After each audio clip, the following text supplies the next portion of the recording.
শুনেছি মোহর দেওয়া ব্যতীত মেয়েকে স্পর্শ করা হারাম। তাহলে যদি মেয়ের বাবা বা মেয়ের পরিবারের লোক এই পরিমাণ মোহর ধার্য করে যে ছেলের পক্ষে দেওয়া সম্ভব নয়, তাহলে এই অবস্থা ছেলের করণীয় কি?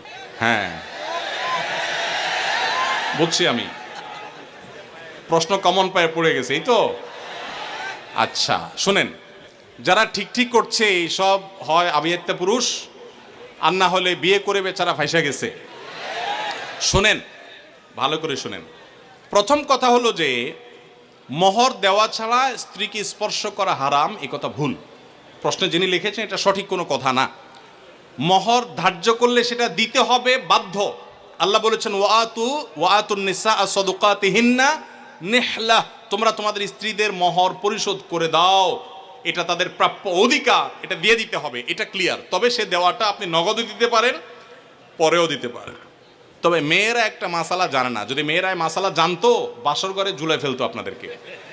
মাসালাটা হলো, যদি কোনো মেয়ে দাবি করে যে মোহর যা ধার্য হয়েছে, আপনি আমার স্বামী, সবই ঠিক আছে, আগে মোহর ফেলেন তারপরে সামনে আগান, এটা যদি কোনো মেয়ে বলতে চায়, ইসলাম তাকে সম্পূর্ণ সেই অধিকার দিয়েছে।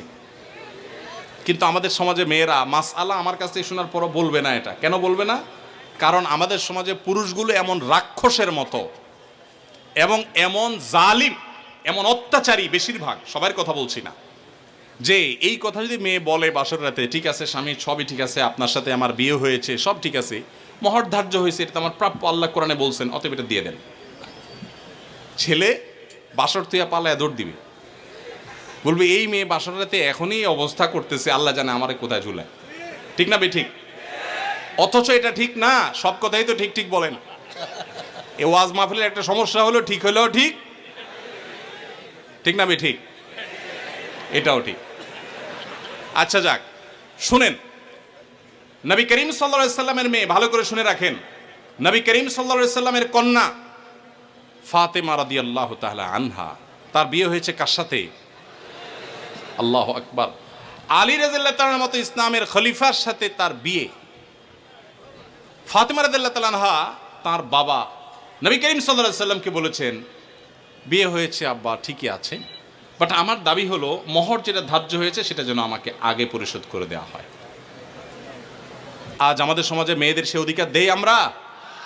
এই সমাজের সবচেয়ে বেশি অবিচার আমরা পুরুষরা মেয়েদের প্রতি করে থাকি।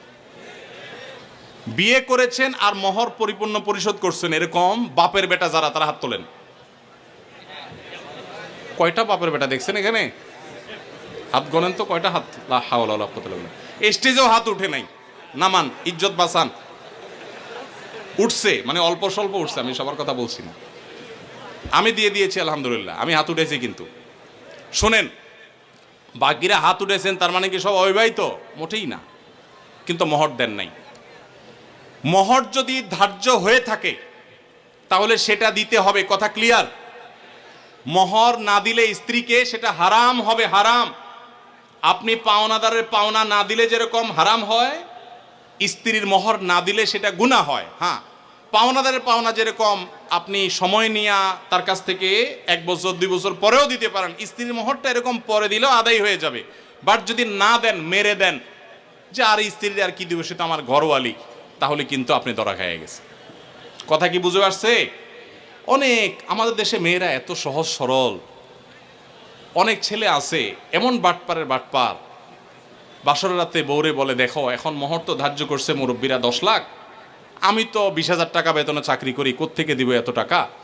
তবে আল্লাহ যদি বাঁচায়, এই তো কদিন পরে ইটালি চলে যাব, কত টাকা আসবে, সবই তো তোমার। এইসব ফুসলানো কথা শুনে বেশিরভাগ সহজ সরল মেয়েরা বলে ফেলে, আরে কি বলেন মোহরটর, আমার লাগবে না এসব কিছু, আমার কিছু লাগবে না, এই মাফ করে দিল আর কি, ধরাটা খাইল। এই জন্য সহজ সরল মেয়েদেরকে ধোকা দিবেন না। এখন কথা হলো, বাপ মা বেশি ধরে ফেলছে, কি করবেন? আমি এটা এর আগেও বিভিন্ন জায়গায় বলেছি, বুদ্ধি খুব সোজা, শিখাই দিব। যদি মোহর বাপ মা 10 লাখ 20 লাখ ধরে থাকে, এখন আপনিও রাজি হয়েছেন, আপনি রাজি হয়েছেন কেন? আমার বিয়েতে মোহর নিয়ে যখন আলাপ হয়, আলহামদুলিল্লাহ আমি নিজে কথা বলেছি, আমি বললাম দেখেন এর বেশি আমি পারবো না, আপনি অযৌক্তিক একটা ফিগার ধার্য করবেন, এটা আমি পারবো না, আমি যেটা পারবো সেটা দিব। এখন আমাদের সমাজে মহরটা হয়ে গেছে ফ্যাশন। 10 লাখ, 20 লাখ, 50 লাখ, ওই ছেলের পেটের উপরে পাড়া দিলে 500 টাকার নোট 2-4টা বাইর হবে না, কিন্তু মহর হলে 50 লাখ। আর মেয়ের বাপরা, অনেক মেয়ের বাপরা বিয়ের মহরানা বিশাল বড় একটা ধরার ভিতরে বিরাট বড় বাকাওয়াতি মনে করে। অনেক মেয়ের বাপরা এরকম করে। হাদিস শুনেন মেয়ের বাবারা, নবী সাল্লাল্লাহু আলাইহি ওয়াসাল্লাম বলেছেন, ইন্না আযমান নিকাহি বারাকাতান আইসারুহা মাউনা, সবচেয়েতে সেই বিয়েটা বরকতময় হয় যেই বিয়েতে মহর সবচেয়ে কম হয়। ভালো করে শুনেন মেয়ের বাবারা, যেই বিয়েতে মহরের পরিমাণ কম ধরা হয় সেই বিয়ে বেশি বরকতময় হয়। আমি এর আগেও বিভিন্ন মাহফিলে চাক্ষুষ হাজির করেছি।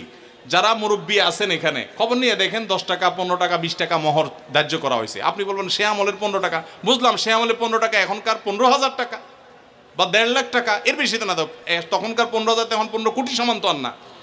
কিন্তু তখনকার ওই 15 টাকার বিয়ে যতটুকু টিকছে, এখন 50 লাখ টাকার বিয়ে অতটুকু টিকে না।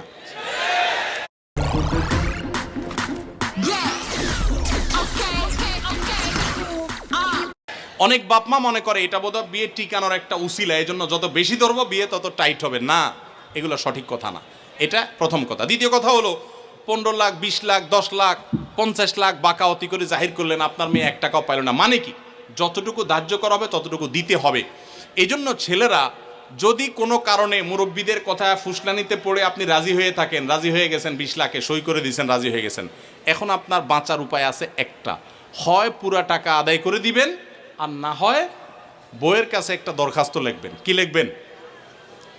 দরখাস্তে লিখবেন, বরাবর প্রিয়তমা স্ত্রী, বিষয় মহর মওকুফের আবেদন, যথাবিহিত সম্মান প্রদর্শন পূর্বক নিবেদন এই যে আমি অমুক অমুক আপনার নাখান্দার স্বামী,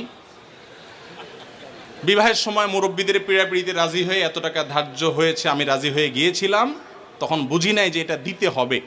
এখন যেহেতু জানলাম এটা দিতে হবে, আর এত টাকা দেওয়ার ক্ষমতা আমার নাই, আমি গরিব মানুষ, অতএব অনুগ্রহ করে আপনি সেখান থেকে কিছু কমায়া দিয়া বাধিত করিবেন। স্ত্রী যদি সেই অ্যাপ্লিকেশন গ্রহণ করে বলে ঠিক আছে তুমি গরিব মানুষ, যাও 50% মাফ করে দিছি, বা 40% বা 90% মাফ করে দিছি, ঠিক আছে এত দাও, বাকিটা মাফ, তাইলে আপনি মাফ পাবেন। আর যদি স্ত্রী মাফ না করে, তাহলে বলবেন ঠিক আছে আমি আপনার থালা বাসন কোসন ইত্যাদি ধুয়ে দিব, এটার বাবদ আপনি কিছু মাফ করে দেন। মানে খোলাসা কথা হলো, যেভাবেই হোক স্ত্রীর কাছ থেকে আপনাকে মাফ আদায় করতে হবে। চেষ্টা করবো তো আমরা সবাই। মহর আদায় করা ছাড়া কোনো মানুষ যেন মারা না যায়। সবাই দিবেন তো ইনশাল্লাহ মহর? মহর আদায় করে দিবেন। বেশি হয়ে থাকলে স্ত্রীকে বুঝান। আমি যদি একটু রসিকতা করে বলেছি, আপনি বুঝান স্ত্রীকে, দেখো বেশি হয়ে গেছে, তুমি তো দেখতেছো আমার অবস্থা, এখন তুমি একটু স্যাক্রিফাইস করো, আন্ডারস্ট্যান্ডিং করেন। সে যদি কমায় দেয় তাহলে সেটা জায়েজ আছে, কোনো অসুবিধা নাই। এজন্য কাঠি কিন্তু বইয়ের হাতে। যাদের মহর বেশি ধরা হয়ে গেছে, বইয়ের সাথে বেশি তাফালিং করবেন না, নরম নরম সুরে মাফ করায় নেবেন অন্তত।